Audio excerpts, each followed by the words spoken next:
My name's Chris. And I'm Christy. And this is the Washing Up Podcast. It is indeed. And we just come out of an elimination. It was just an elimination. And I mean, we shouldn't be laughing. I mean, poor Viking Sam went home. Look, we're just taking a leaf out of Tamara's book, you know? Yeah.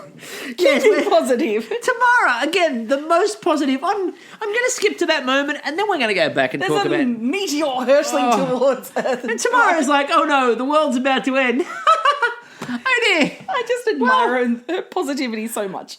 When she missed in the box challenge from tonight, and she couldn't pick what it was, and she got it wrong, and she's like, her voiceover, I'm so devastated. And she turns around with this big smile on her face and runs over and gives the two boys a big hug. You're like, this is my worst nightmare. And this is my worst nightmare. And she bear hugs the two boys. I'm like, what? Just be Tamara. Just people. Yes. Be the change you want to see in the world. Be Tamara.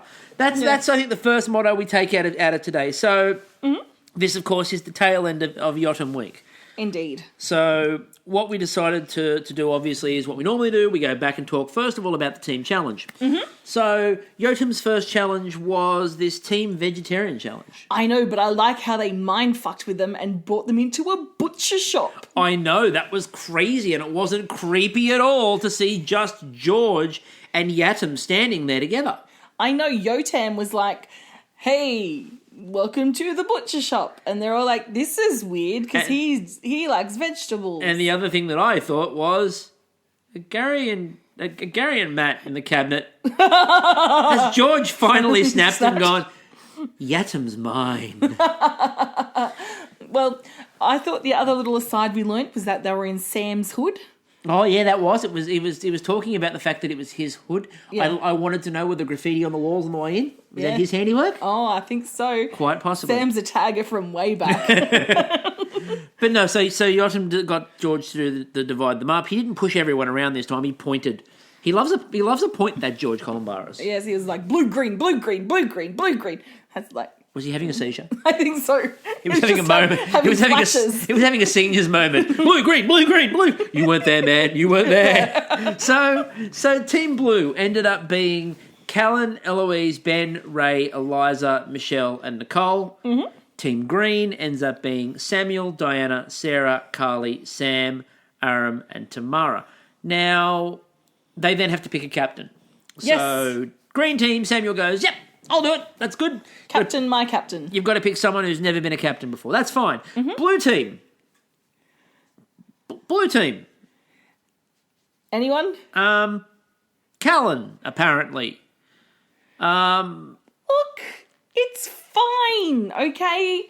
I heard that everyone was bagging him about his captaincy, and I watched it, and I'm like, you know, maybe not everyone needs to be bawled at in a cooking situation. Like, just... They don't necessarily need to be yelled at, but what they might need is, I don't know, some structure and time management. Possibly. And a captain that doesn't add 2 dishes with 30 minutes to go when they're already out. Yeah, but they were a good call. Well, sweet potato chips rocked and got them over the line. And the second element, which was the yogurt flatbread. No, that was it. That was Tamar. No, Eloise going to him, I can do this flatbread or that flatbread, or maybe I could do both. And he's like taking after the taco ad and was like, uno es dos. That's exactly what he said. Yeah. Uno es dos, which is exactly what they say in the ad too. We're not insulting anybody who may be of Mexican heritage there. Look, we're definitely not, actually, because nobody in Mexico is listening. And if you are, muchas gracias. Yeah. But shout out to our mates in the Netherlands. This is dizzy stuff, folks. This is dizzy stuff. And Portugal. We have a fan base in Portugal. Hello, like Portugal. Big in Europe. Hello, Portugal. We are the second. We are the second Eurovision entry for Australia this year, apparently. So, what we have is Blue Team has Callan as the leader, and Yotam sort of said to him at this point about, just make sure it's under control. And George laid the law down to him as well about structure and organisation. Yeah. And you do have a point. He was very lackadaisical in his leadership approach. I had absolutely no issue with him deciding, you're all good at what you do, so pick a dish and do it. I had no problem with that whatsoever. Mm-hmm. But we've talked a lot about the idea of, 1, flavour profiles. Yeah. 2, in the team challenge, the dishes have to work together. Yep. And 3, in the team challenges, time. Yeah. And you need to be able to use these people effectively. Mm-hmm. And the problem for Callan was, actually, that ended up hurting him a lot, was that because Callan didn't do the time management element effectively, that meant that, we had that situation where Eloise was trying to cook 3 things at once at one point and was just spinning in circles going, I don't have the time for this. I can't make this new eggplant dip you want me to make. I can't do this and the flatbreads and I've got to, what do you want me to do? See, I just see him and I've seen it a lot in terms of leadership skills. And, he's 18. He probably hasn't been exposed to being a leader and making decisions on the run. Like from experience, as a leader, you'd go, we've got 2 hours, and we could have 2 kinds of flatbreads, but fuck it, we're doing one and we'll do it well. Mm-hmm. That kind of decision making and that rationale comes from leadership when you're like new to it. You would be kind of like, well, let's do both and either hedge our bets or just being fucking illogical. Yeah, exactly. Yeah. But he had a good team around him. And that came into play later on. I'm not too sure why he delegated the eggplant thing to Eloise to do, though. Because I didn't see Carly really... Like, they were working on, roast cauliflower? So you were, chopping up cauliflower? Carly was on green. Yeah. It was Eliza they were working on the cauliflower. Eliza was on the cauliflower. I think, really, is there a lot to do with that? I also wondered, apart from when he got her to do the sweet potato fries... What else Mish was doing? Mish was sort of floating. She was floating, but you need a floater, which is smart. But Mish was sort of floating, and I thought that was something you could have possibly given to Mish. But she was helping what's-her-facey with the dumplings. Roast Eventually, Tyler. yeah, she was helping Nicole, yes. Yeah, she was helping Nicole with the dumplings, which, by the way... Oh, they looked incredible. Fuck Nicole. Oh my God. I don't know when the doctor took you to Imperial China, but bang on, dude. So you had... The issues with the time management. My other issue I had with Callan during this challenge was that George ended up doing his management for him. And I know we get stuck in a fair bit to George here in terms of just the way that he interacts with people, and it's very abrupt, and we have issue with it. But you do occasionally need to have somebody not being an asshole, but just cracking the whip in the kitchen and going, What do you mean? Come on, go, go, go, go, go, go, go, go, go. And he turned around to Callan at one point and went, where's your voice? And Callan went, lost it, and kept going. And that's not the response you need to give. And George wasn't saying to him, where's your voice, in terms of start yelling. He was just saying to him, get vocal, get verbal, talk to people. Yeah. And he did a little bit of it. But then George started to actually, and you heard the team suddenly all kicked into gear. Yeah. When George suddenly started going, come on, what are we doing? Play it up, do this, do this, do this. And they started going, yes, George, yes, George, yes, George. And you saw the urgency pick up. I hear that. But the thing is, there are all different personality types as well. And I don't think it's fair to expect someone who might be an introvert or, you know what I mean? Like, that's just not their style to do this role because they needed a leader that hadn't done it before. I agree with you. 100% I agree with you. My only other thing I would say to that is that he didn't need to yell, but he did just need to be a little bit more vocal and verbal with the time cues and things like that. Yeah. And that's where the problem lay. But the dishes they churned out, those dumplings. Nicole's dumplings. Yeah. Wow. I mean, they pushed right to the edge to get those done. Yeah. But it was worth it. Absolutely. And again, as someone who is confirmed that a piece of steak in the middle of vegetables is exactly what he craves, the dumplings, I wouldn't have needed it. No, exactly. They looked incredible. Michelle's sweet potato crisps. Yum. So simple, but my God, they look good. Yeah, just when I saw Yotam or Yutami picking up the what's it called, the crisp, and dipping it in the baba ganoush. Oh, when Yoshi picked that up and dipped it, it looked incredible. Oh yeah, the Yotam was just all about that. So, and then we had, speaking of pronunciation issues, yes, we had the kibbeh. Don't you mean Kibana or whatever it is? Cabana. Cabana. Kibasa. Kibiana. Kibiula. I don't know. All I know is that Gaston was in charge. I know. He's And you know what? I had no fear. No, why? Why didn't you have fear? Because Yes. no one cooks like Gaston. No one quenelles like Gaston. And I don't really have another verse for that, but I don't really No care. one roast beetroot and makes it like meat like Gaston. Beautiful. There we go. We're impressed by his skill with 2 spoons. My, what a guy is Gaston. So... They looked fantastic. And I know you hate beetroot, but do. I reckon you would have eaten those. I probably would have. Because they looked mighty fine. I also would have been terrified by Gaston possibly punching me in the face if I didn't. So I would have had to Ben's violent. I don't think he cast aspersions on people. Like, first, here I am being, framed as a murderer and I haven't done anything. And now Gaston's apparently just going to go around punching people in the face. You know all murderers say that?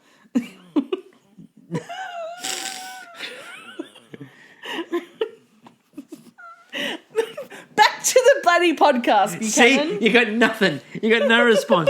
Ben and his quenelling was really good, even when George did have to yell at him, He's like, Quenelle, boom, boom, down. Boom, boom, down. Or as I said on Twitter, that's George's fighting style. Do you think, boom, boom, down. Do you think his passion's now moved from food to 90s R&B and I rap? was just going the same way. Are we sure George wasn't singing Informer? Informer, you gotta Quenelle really fast. And Nicky boom, boom, down. That's what it was. Okay, we've worked it out, George. It wasn't your fighting style at all. No. You were having a flashback to Snow's Informer. But meanwhile, random factoid on Informer. He's the cousin of the lead singer of Bare Naked Ladies. What the fuck? I'm not kidding you. I am not kidding you.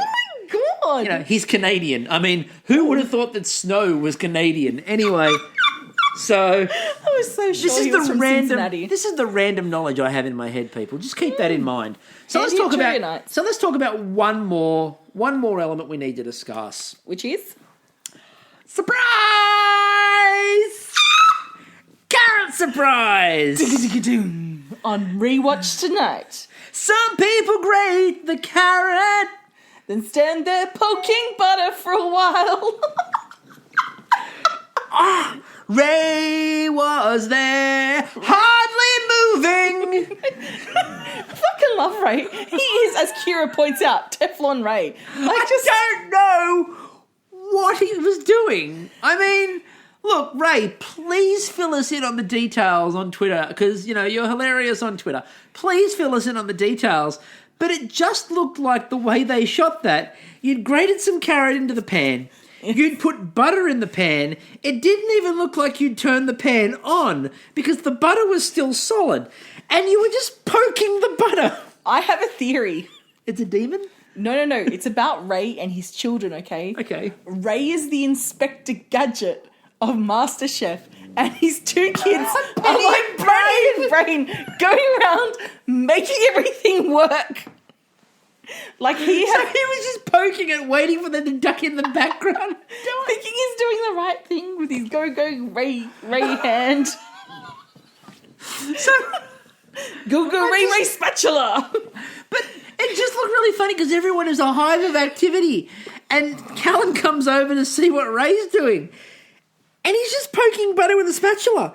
Like, I think he was supposed to be stirring, but he was just poking the butter with a spatula. And I don't know if the editors just loved that shot. And because it wasn't shown just once, it was shown like a few times. Yeah, every time they cut back to Ray to show you what Ray was doing, he was poking butter with a spatula. Ray, how much longer is it going to take you? And he just turned around, 45 minutes. Were you melting the butter with a spatula, Ray? This is what it was. I don't know what it was, but my God, carrot surprise. I'm surprised it was cooked. My surprise, I thought originally was just going to be surprise. It's just carrot, but no, there was. But no, look, I'll give you a lot of credit where it's due, Ray. When they actually, got into the middle of it, it looked really good. I would have eaten absolutely. it. And the judges said it tasted amazing. So, because you know what happened? Penny and Brain showed up. Yeah, we're making fun of you, but Penny and Brain did a great job. Well done. Team Green, on the other hand, now they've got Viking Sam. He's cool. He's calm. He's under control. He thinks he's in Byron Bay still. It's wonderful. And I'm sure he was the dude that was working. No, he's a bit too young. But when I went on my schoolies, we went to Byron Bay, and I was a major nerd. So, like, no one from my school wanted to hang out with me except for one girl. Anyway, we went with friends from another school up to Byron Bay, and we all stayed there.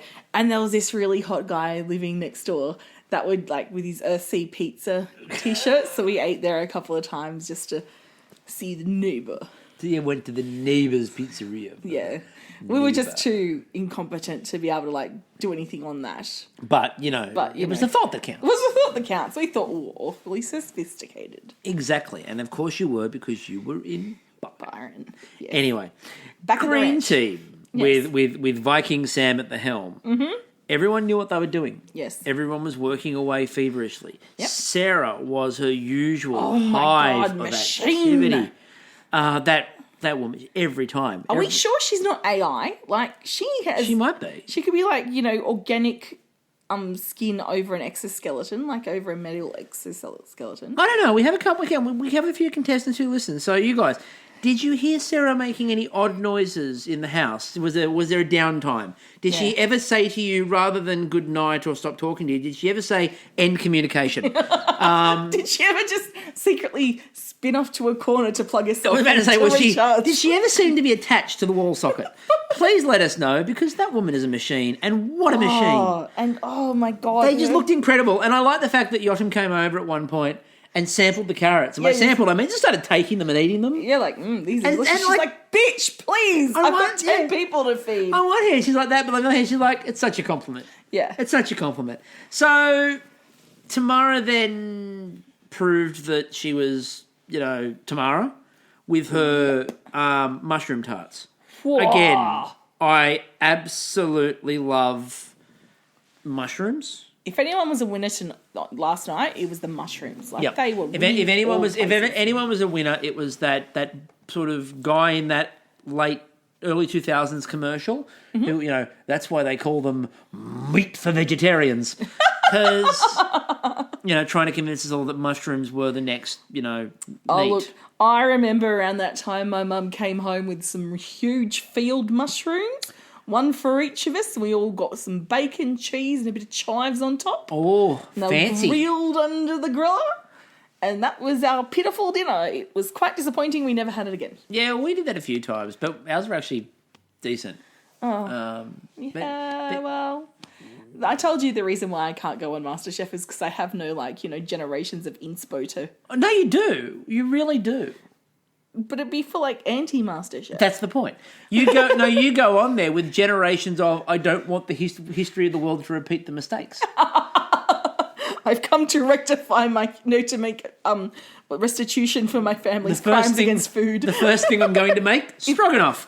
Oh,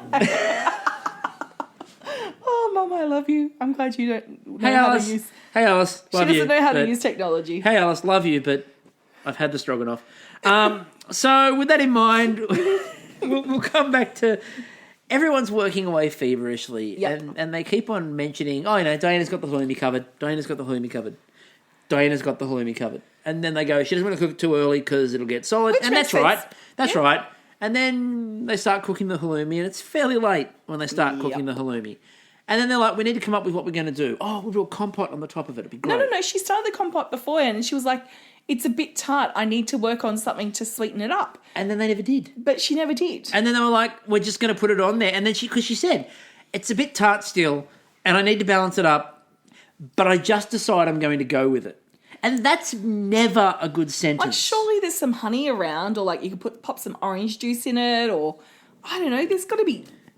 Surely you could dump some sugar on it. Surely you can just point out the fact that it's halloumi. And go, bitches, you don't need anything on just this. Put some lemons on top of it. There you go. Squeeze that on that. Congratulations. It's halloumi, bitches. Herb it up. And make a herb kind of... Make a herb crust, yeah. Yeah. What I actually liked about that too was all that stuff with they needed to fix the compote up. They needed to fix the compote up. And the bigger discussion and the longer discussion they showed was, how do you want this cut? Triangles. Well, it's important. They might have been feeding 10 meat-eating toddlers out there that either will to eat triangles or... I want triangles and remove the crust. It's halloumi. Remove the crust. But that's the best bit. Yeah, so the halloumi started to be the moment where you went, well, there's an outside chance here. There's an absolute outside chance. Then we come to the flatbreads. Now, this is both flatbreads. Dear. So we're going to talk about both sets of flatbreads. Yep.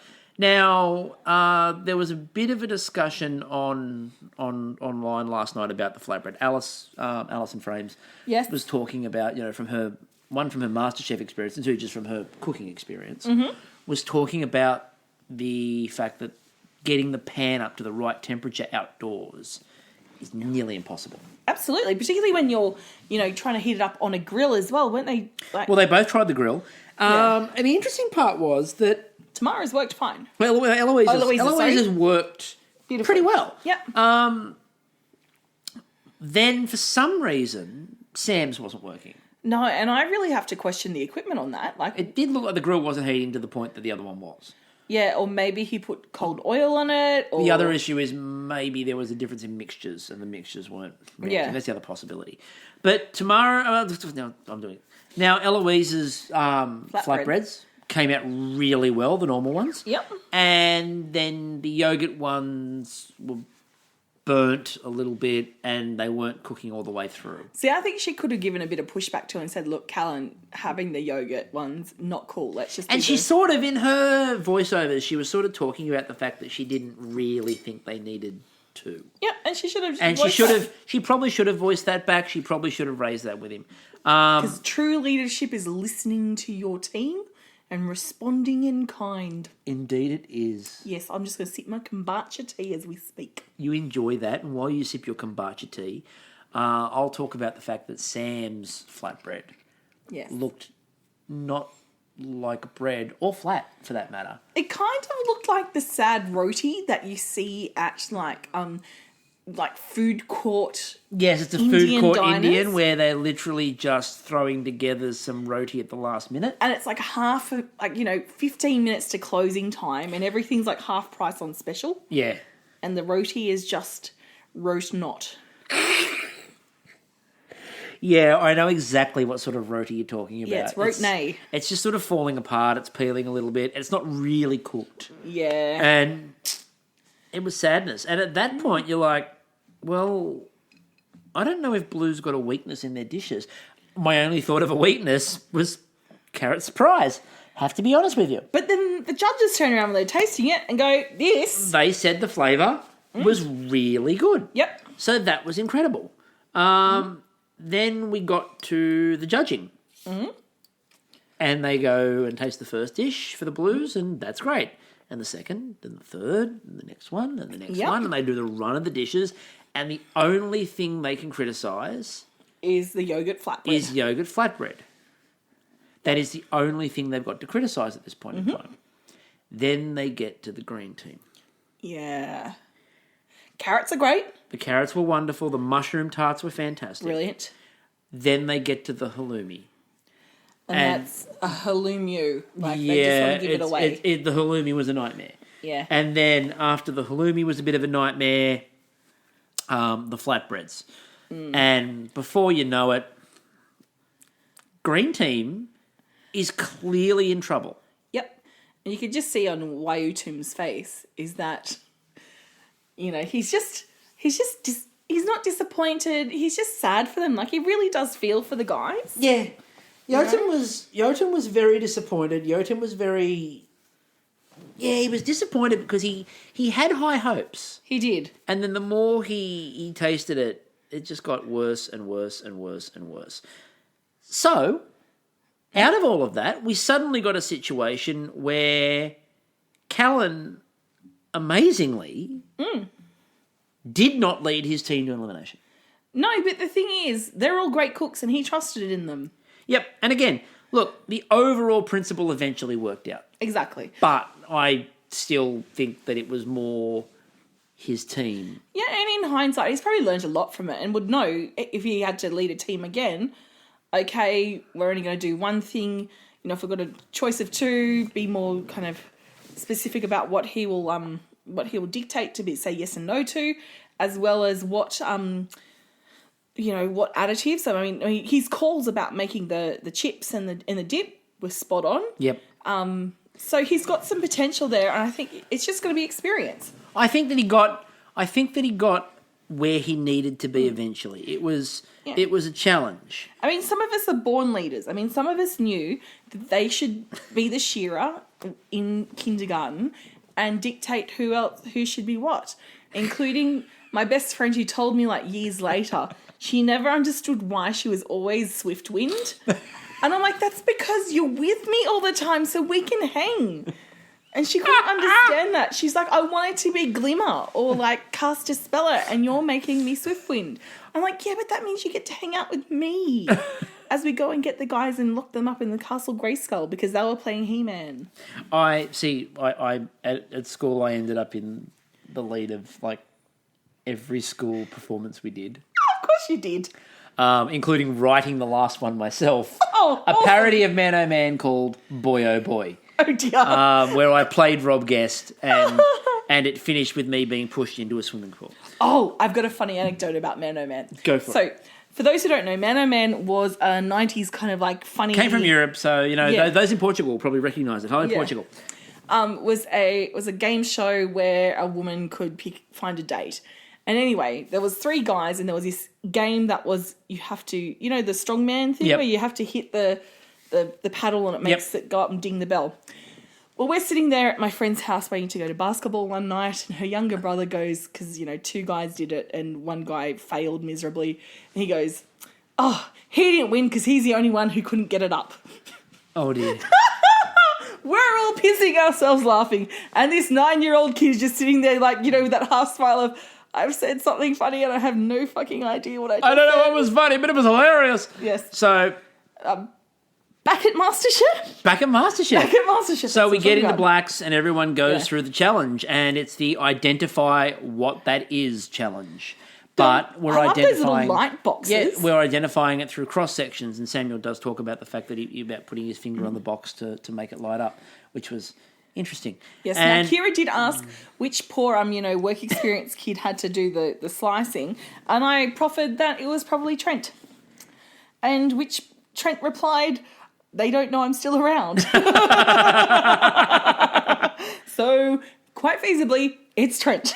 I think it's Trent. Yeah. So it's good to know that you're actually in there. I mean, have you cooked anything? I haven't seen you cook anything this year, Trent, so I'm assuming you're around. Yeah. Anyway, we end up with Tamara, Samuel, and Aram in elimination. And by the way, Sarah, great catch on the black garlic. Yeah. I only know of 2 other people that call black garlic. Yep. I thought it was just George's heart.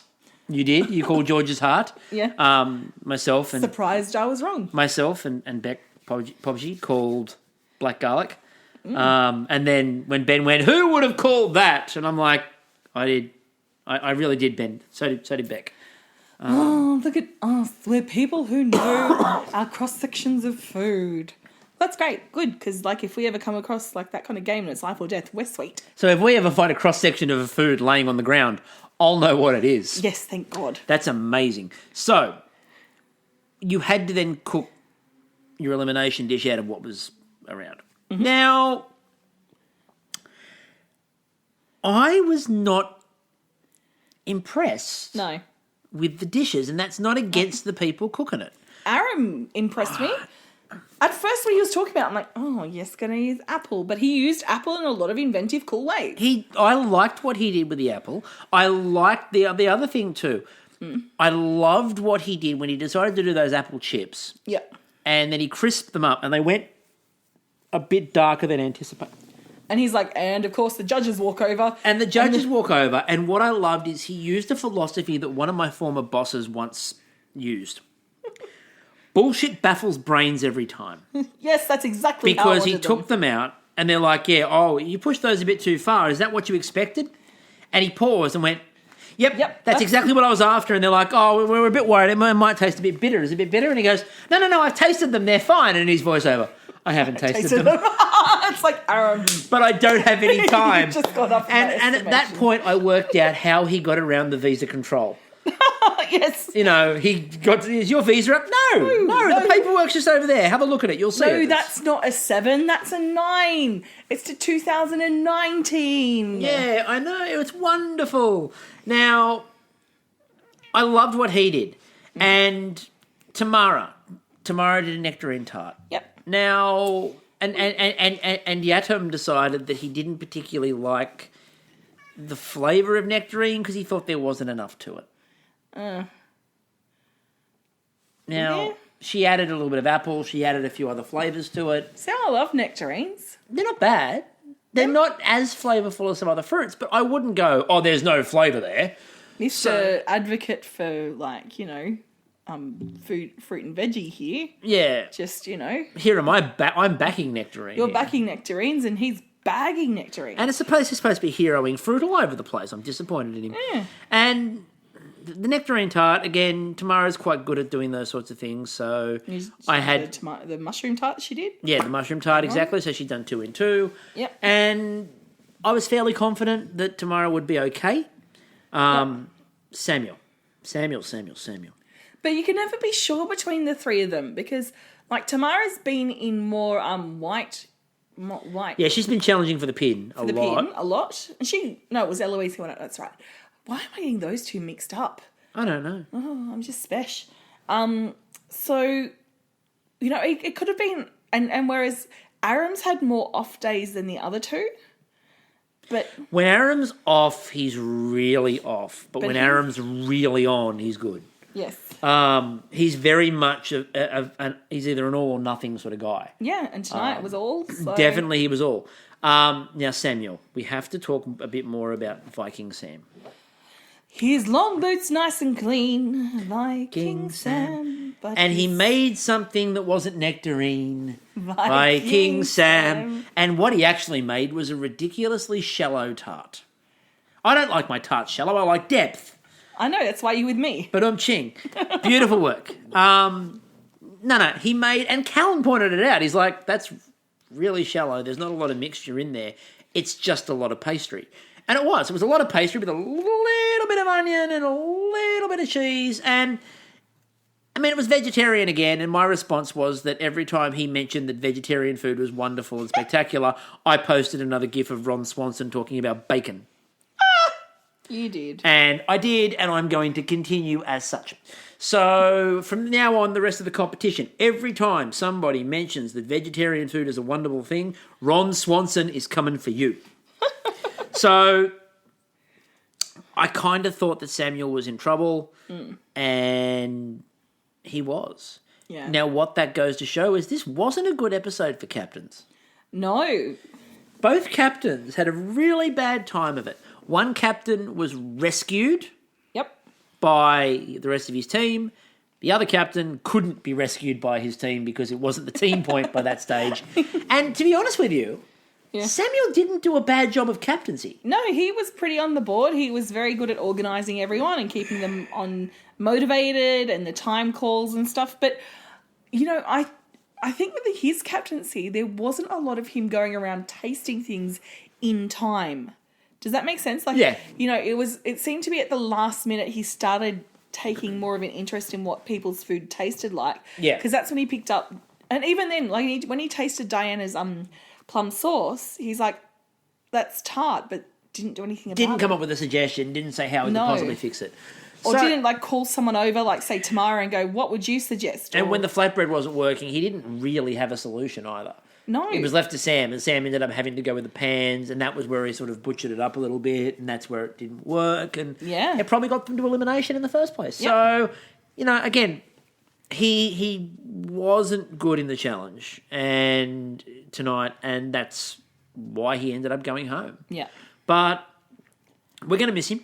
Yeah. How often do you get to sing the Fireman Sam theme?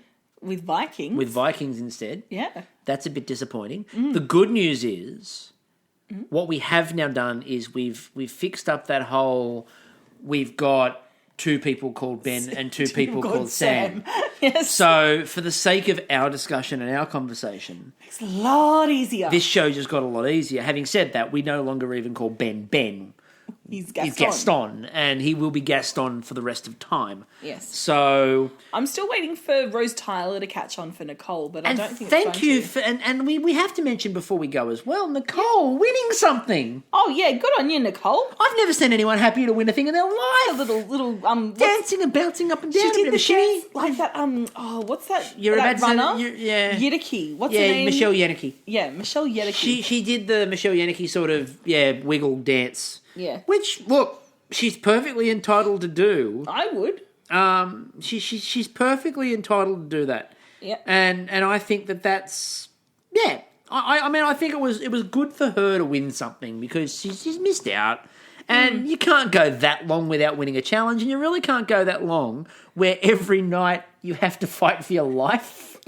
There's a point where you kind of want a night off. And she must have known herself standing on the gantry. I mean, she knows herself standing on the gantry while people are in whites. I've just realised what the combination is. Yeah. When Ray and Nicole are together on a team, they go down.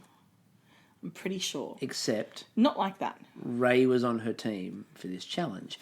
I would argue right. that it was the overwhelming power and strength of Gaston that dragged them from the doldrums and into the future. Well, he's got the strength of 20 men? I can't remember. Because, again, as we said, he ate 5 dozen eggs every morning. So, with that in mind, I think we should probably wrap this up. Yeah, I mean, we'll just touch on it. Like, there was a bloody masterclass tonight, but we've been doing the podcast while the masterclass. Yeah, we thought about watching it, and then George started talking about nut cream. And I've just got to wonder if Yotam is was trolling Jess with his Scotch egg. Oh, with a Scotch egg, yeah, where he decided to do a masterclass on how to do a never fail Scotch egg, and meanwhile Jess is at home just sobbing. And then was it Carly that's up with him? And he's like, "This is an impromptu elimination." Yeah, and everyone's laughing about it, and meanwhile Jess is like, "It wasn't impromptu to me. It wasn't impromptu to me."